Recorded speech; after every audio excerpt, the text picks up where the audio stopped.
लोकतंत्र में आपकी हिस्सेदारी क्या सुनिश्चित करती है कि ये लोकतंत्र आपका है? तंत्र पर लोक भारी है, आपका एक वोट, क्योंकि आप जिसे चुनते हैं उसे इसलिए चुनते हैं कि वो सत्ता संभाल के आपके लिए व्यवस्थाओं को ठीक करे। और आज की सरकार ने जब हर सिस्टम को कमज़ोर करा है, हमारे संवैधानिक संस्थाओं को कमज़ोर किया है, तो बहुत सारे सवाल उठने लाजमी हैं। चुनाव के समय में जब मुद्दों को सामने रख के जनता लड़ रही है चुनाव, तो ये सचमुच में लोकतंत्र ही कहलाएगा। अगर आपके मुद्दे आपके लिए ज़रूरी हैं तो ये लोकतंत्र के लिए अच्छा है। जो लोग भक्ति में अब भी लीन हैं उनकी आंखें कब खुलेंगी ये तो पता नहीं, लेकिन लोकतंत्र में अपनी हिस्सेदारी जो जो आज निभा रहा है वो वोट के माध्यम से, चाहे वो इस पक्ष को वोट दे या उस पक्ष को। लेकिन जब हम बात करते हैं अपने चुनाव आयोग की, तो पिछले कुछ दिनों में जो कुछ हुआ उसने याद दिला दिया इलेक्टरल बॉन्ड स्कीम के बारे में।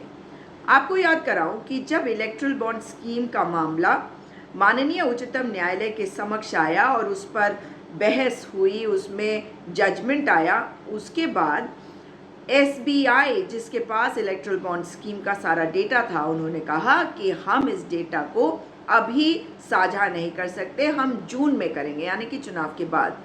लेकिन जनता बोलने लगी क्योंकि जनता जानना चाहती थी, और उस वक्त कांग्रेस पार्टी और सारे विपक्षी दल मुखर होकर इस पर बोलने लगे।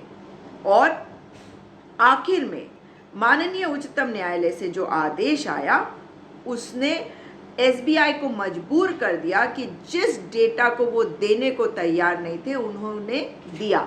उन्होंने ये भी देखा कि कैसे कांग्रेस पार्टी ने जो डेटा अवेलेबल था उसको प्रोसेस करके पूरा एक स्वरूप देकर जनता के सामने रखा। और बहुत सारे जो इंडिपेंडेंट पत्रकार हैं, खोजी पत्रकार हैं, उन्होंने भी ऐसा किया। मगर वो डेटा जब सामने आया फिर भी मिलान में मुश्किल है अब भी। अब आ जाते हैं जो हुआ पिछले कुछ दिनों में। बहुत बवाल मचा जब पहले फेज़ की वोटिंग ख़त्म हुई, दूसरे फेज़ की वोटिंग ख़त्म हुई, और हमारा चुनाव आयोग जो हर फेज़ के बाद पहले एक प्रेस वार्ता करके पूरा डेटा दिया करता था, उसने वो बंद कर दिया। लेकिन उसके बाद क्या हुआ? पहले फेज़ के 11 दिन के बाद, दूसरे फेज़ के 4 दिन के बाद जब ये डेटा दिया गया तो बवाल तो मचना ही था। बहुत सारे पेटिशनर्स कोर्ट में जाते ही हैं ऐसा जब होता है, और इसी में एडीआर था और भी बहुत सारे पेटिशनर्स हैं। लेकिन क्योंकि चुनाव आयोग पहले ही इस बात में जीत चुका था कि जो पूरा का पूरा ईवीएम पे क्वेश्चन मार्क है कि 100% वीवीपैट और ईवीएम की मैचिंग हो, उसमें उनका शायद मनोबल बहुत ऊंचा हो गया। वो सोचने लगे वो जो भी करना चाहते हैं कर लेंगे, किसी भी दबाव में क्यों ना हो। लेकिन उसके बाद जब ये फ्रेश पिटीशन आई तो माननीय उच्चतम न्यायालय में ये मामला जाता है। सीजेआई चंद्रचूड़ जी कहते हैं कि भाई आप ये डेटा क्यों नहीं साझा करते। ये परसेंटेज में जो डाटा हुआ था उसके लिए भी पूछा गया कि भाई आप एक्चुअल नंबर्स क्यों नहीं देते, आप सेम डे क्यों नहीं देते, आप अगले दिन क्यों नहीं दे देते अगर सेम डे कंपाइल करना मुश्किल है। जबकि पूर्व के हमारे चीफ इलेक्शन कमिश्नर है डॉक्टर एसवाई कुरैशी के बातें अगर आप तमाम चैनलों पर देखेंगे या यूट्यूब चैनल्स पर, या अशोक लावासा जी ने जो लेख लिखा उसको देखेंगे या उनके इंटरव्यूज़ देखेंगे, तो आप समझ जाएंगे कि मामला तो गड़बड़ था। क्योंकि ऑनकोर ऐप में ये पूरा का पूरा पूरा डेटा उपलब्ध हो जाता है जब चुनाव खत्म होते हैं और 17C फॉर्म पूरा भर के उसका डेटा जो है वो हर पार्टी के जो बूथ एजेंट्स हैं उनको दिया जाता है, पोलिंग अफसर देता है। लेकिन कमाल की बात ये हुई कि चीफ जस्टिस ने कहा कि हम पूरी रात की सुनवाई करेंगे अगर ज़रूरत पड़ी तो। उसके बाद एक जो इनका एफिडेविट आया चुनाव आयोग का, उन्होंने कहा कि कोई लीगल मैंडेट नहीं है, मतलब लीगली हाँ कहीं पे किसी कानून में नहीं लिखा कि हमें ये डेटा देने की ज़रूरत है। जी हाँ, उन्होंने ये कहा कि हमें कोई ज़रूरत नहीं है, मतलब जो जनता इस लोकतंत्र की मालिक है उसको हमें ये बताने की ज़रूरत नहीं है, उसका कोई अधिकार नहीं है कि उन्हें हम बताएं कि कितने लोग ने वोट डाला। और होता ये है कि सवाल इसलिए बहुत सारे उठ रहे थे क्योंकि पिछली बार भी पत्रकार पूनम अग्रवाल ने इस बात को सामने लाया था कि कैसे जो वोट्स डाले गए थे, जो डेटा दिया गया, और फिर जब काउंटिंग हुई उसमें दोनों में बड़ा विरोधाभास था। काउंटेड वोट्स जो है वो ज़्यादा निकल गए, तो ज़्यादा कैसे हो सकते हैं, जितने वोट डाले गए उतने ही वोट होंगे, दोनों का मैचिंग होना चाहिए था। और उसके बाद जब उन्होंने इस बात को पॉइंट आउट किया था तो चुनाव आयोग ने पूनम अग्रवाल के हिसाब से वो पूरा डेटा जो पिछला वाला था यानी कि पोल्ड वाला, वो अपनी वेबसाइट से हटा दिया था। अब सवाल ये उठ रहा था कि ईवीएम की 100% वीवीपैट मैचिंग का तो केस जो है वो उसमें कोई फैसला नहीं हो पाया पेटिशनर्स के पक्ष में, वो चुनाव आयोग के पक्ष में गया। लेकिन अगर आप इस पूरे मैटर को देखते हैं तो चुनाव आयोग का ये कहना कि हमें ये बताने की ज़रूरत नहीं है क्योंकि लोगों का ये को देने का हमारे को कहीं लिखा हुआ नहीं है, कोई लीगल मैंडेट ऐसा है नहीं। लेकिन हाँ, हम जो कैंडिडेट्स होते हैं उनको ये डेटा देते हैं फॉर्म 17C वाला, जब चुनाव खत्म होता है और पूरा ईवीएम सील होता है, और इसलिए वो मिलान कर सकते हैं। अब आप बताइए कि कई लोगों ने कहा कि भाई ये सबके पास 17C है, सब मिलान कर लो। कहा जा रहा, कुछ पार्टियों ने इसको अपने वेबसाइट पे डालना भी शुरू कर दिया, जैसे डीएमके ने तमिलनाडु में। लेकिन उसमें कितनी सारी दिक्कत है। अगर आप पहले फेज़ का देखेंगे तो कौन कौन से में हुआ, फिर आप पूरा का पूरा कंपाइल करेंगे, हर बूथ का आप कंपाइल करेंगे, और एक एक कॉन्स्टिट्यूंसी में करीबन 2000 के ईवीएम्स होते हैं, क्योंकि 2000 पोलिंग स्टेशंस होते हैं। तो आप सोचिए कि इतना सारा डेटा आप पहले तो इकट्ठा करिए, फिर उसको बैक कैलकुलेट करिए और चेक करिए कि जो इन्होंने कहा है कि फर्स्ट फेज़ में जैसे मणिपुर में, त्रिपुरा में और कहीं और जो चुनाव हुए, वो सब जो है वो सबको कंपाइल करके डेटा कितना आ रहा है और फिर उसको मिलान करिए। मतलब ये पॉसिबल नहीं था।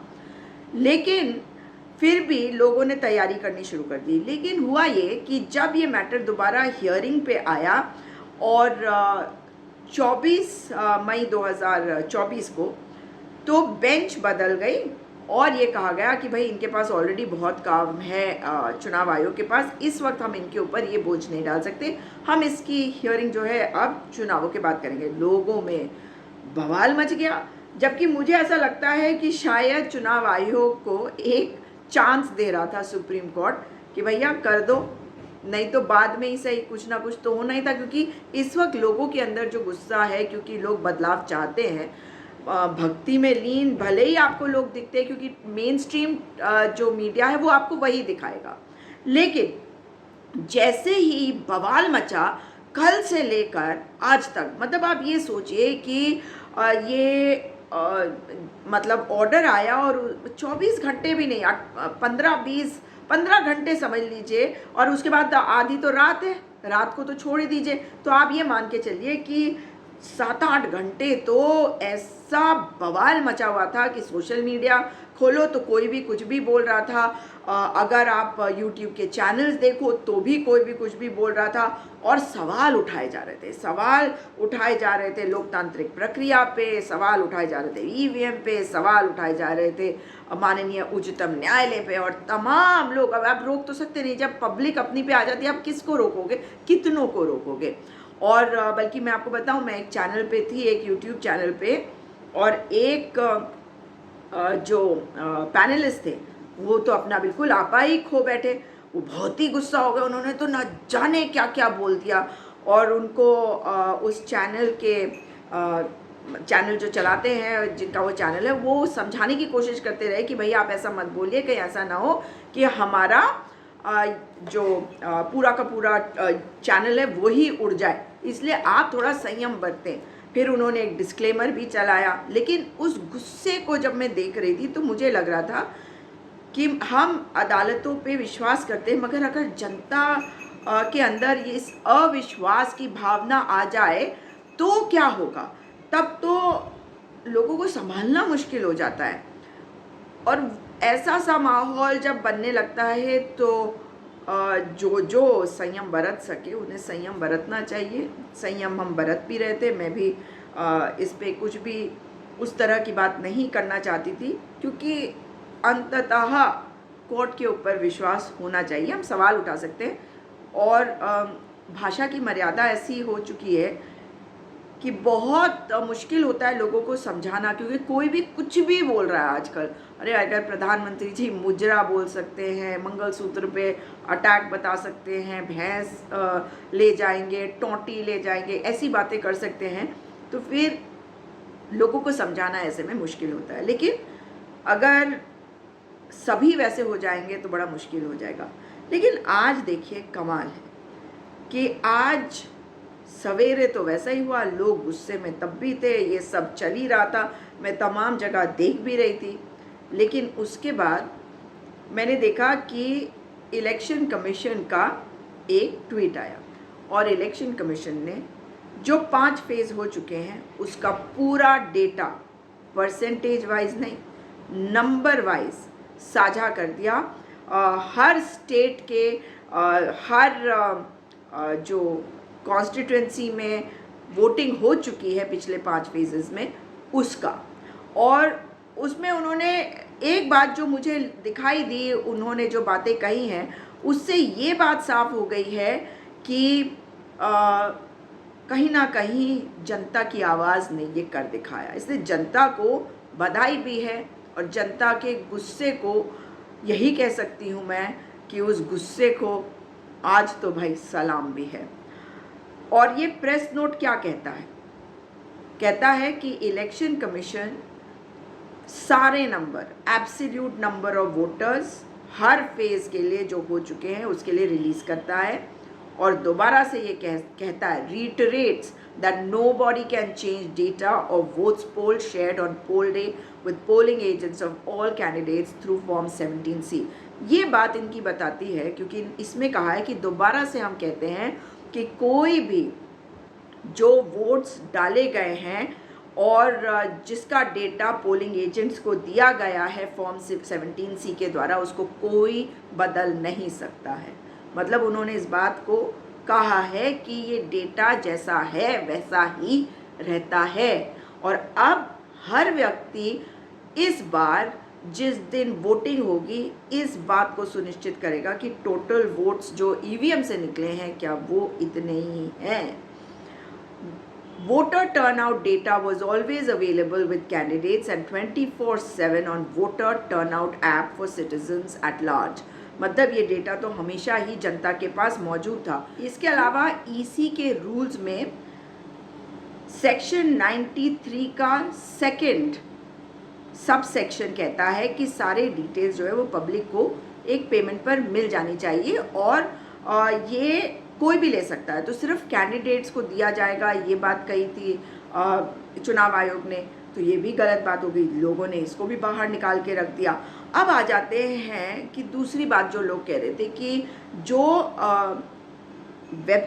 जो ईसी का वेबसाइट है चुनाव आयोग का, उसके जो फ्रीक्वेंटली आस्क्ड क्वेश्चंस FAQs हैं उसमें बताया गया कि कैसे जो पुराना ईवीएम वाला मॉडल था उसमें 3840 वोट एक ईवीएम में पड़ सकते थे, लेकिन जो नया वाला है 2006 के बाद वाला उसमें 2000 वोट पड़ सकते हैं।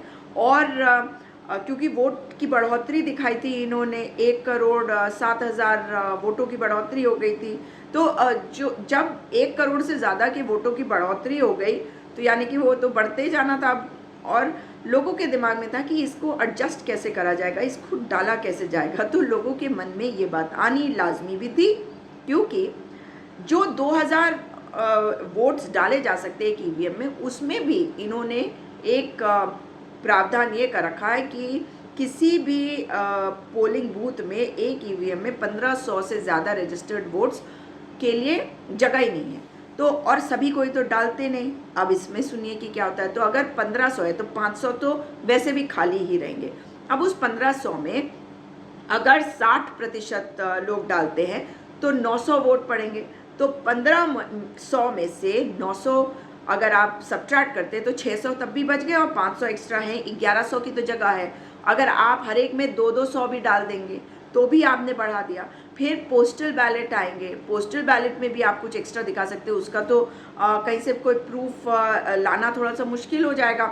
तो ये सारी बातें जो थी ये सब देखकर चुनाव आयोग आज जिस दबाव में आया है वो साफ है, क्योंकि चुनाव आयोग ने आज स्पष्ट कर दिया है कि जो डेटा है वो साझा कर रहे हैं। और उन्होंने आगे ये भी लिखा है, commission notes the pattern of false narratives and mischievous design to vitiate electoral process, कि इस चुनावी प्रक्रिया को एक फॉल्स नैरेटिव गढ़कर उन्हें बदनाम करने की कोशिश। भाई तो उन्हें तो जवाब देना चाहिए अशोक लवासा जी के बारे में, उन्हें तो जवाब देना चाहिए डॉक्टर SY कुरैशी के बातों का, कि भाई जब रियल टाइम में आपके पास डेटा आता है तो आप इस डेटा को साझा क्यों नहीं करते। तो इस बात का वो जवाब नहीं दे सकते, मगर जो बातें सारी उन्होंने आज दी हैं और पूरा डेटा साझा किया है वो बताता है कि जनता की आवाज़ किसी भी लोकतंत्र में सर्वोपरि होनी चाहिए और सर्वोपरि है। हाँ, ये बात आज भी मैं मानती हूँ कि मोदी जी इतनी आसानी से हार मानने वाले लोगों में से नहीं है, इसलिए अभी भी जागरूक रहने की ज़रूरत है। जब चुनाव काउंटिंग होगी उस दिन इस बात पर ध्यान होना चाहिए कि जो वोट्स EVM वाले मैच करे जाएंगे वो एग्जैक्ट होते हैं या नहीं। एक और चीज़, एक नई जो सिस्टम इन्होंने लागू कर दिया है कि जो पोस्टल बैलेट है वो लास्ट में आजकल काउंट करते हैं। पोस्टल बैलेट पहले भी पहले काउंट किए जाते थे, अब भी पहले काउंट किए जाने चाहिए, इसकी तरफ भी ध्यान दिया जाना चाहिए। और चुनाव आयोग को ये समझ लेना चाहिए कि जनता बहुत जागरूक है। अगर इतनी आवाज़ हुई है तो आप किसको कह रहे हैं फॉल्स नैरेटिव्स के लिए? क्या आप ये जनता को कह रहे हैं या पूर्व जो इलेक्शन कमिश्नर्स हैं उनको कह रहे हैं? मतलब जिन पर सवाल नहीं उठे उन पर सवाल अगर चुनाव आयोग उठाएगा। आप पहले ही जब इलेक्शन का शेड्यूल दे रहे थे तो अपनी शेरो शायरी करके अजब गजब के सवाल उठा रहे थे। यहाँ पर एक चीज़ ज़रूर है कि चुनाव आयोग में कैसे जिन लोगों को इसमें लाया गया, कैसे 2 लोगों का टर्म ख़त्म होने के बाद भाजपा की प्रयोगशाला से यानी कि उत्तराखंड से एक इलेक्शन कमिश्नर को लाया गया। तो सवाल तो लोग उठा रहे हैं ना ये कि आप इनको लेके आए, और वो पहले भी केंद्र सरकार के साथ काम कर रहे थे। फिर जब केंद्र सरकार को लगा कि नहीं अब इनको भेजना है उत्तराखंड तो उत्तराखंड भेज दिया। फिर उसके बाद अब इलेक्शन कमीशन में इनको ले आए। तो ये सारी बातें जो है बहुत सारे सवाल जनता उठाती है। आपको भी संयम बरतना चाहिए और जिम्मेदारी से ट्रांसपेरेंसी रखनी चाहिए। जनता सवाल नहीं उठाएगी, सही तरीके से जो संवैधानिक संस्थाएं हैं वो कार्य करेगी तो उनके ऊपर कोई सवाल नहीं उठाएगा। मगर इतने दिन से हम देख रहे हैं कि किसी भी बात का जवाब नहीं होता। अब चुनाव आयोग को ये बताना चाहिए कि वो प्रेस कॉन्फ्रेंस कब करेगी। उनके आका नहीं करते। अब ये भी बोलना ठीक नहीं है क्योंकि ये तो बिल्कुल अलग है, लेकिन अगर ये आप दिखा रहे हैं कि आप उनकी तरह हरकत कर रहे हैं, लोग सवाल पूछ रहे हैं, तो ये सवाल तो पूछना बनता ही है कि जब आप एक भी प्रेस कॉन्फ्रेंस नहीं करते हर फेज़ के बाद तो लोग क्या कहेंगे। पत्रकार तो पूछ नहीं सकते जो मेन स्ट्रीम मीडिया, लेकिन आप जानते हैं कि जब आप पत्रकार वार्ता रखेंगे तो उसमें मेन स्ट्रीम के साथ अन्य पत्रकार भी आएंगे, वो पूछेंगे सवाल। लेकिन आज एक अच्छा दिन है क्योंकि ये डेटा सामने आया है, लेकिन लड़ाई अभी ख़त्म नहीं है। अभी सावधान रहने की ज़रूरत है। लोकतंत्र के प्रहरी बनकर रहने की ज़रूरत है हर नागरिक को, ताकि चुनावी प्रक्रिया में चुनाव आयोग कहता है फॉल्स नैरेटिव, आप कहिए कुछ भी फॉल्स नहीं होने दिया जाएगा। इस वीडियो को शेयर करिएगा ताकि अधिक से अधिक लोगों को पता चल सके कि चल क्या रहा है और आपकी आवाज़ कितनी मजबूत है। आप लोकतंत्र के मालिक हैं, मालिक।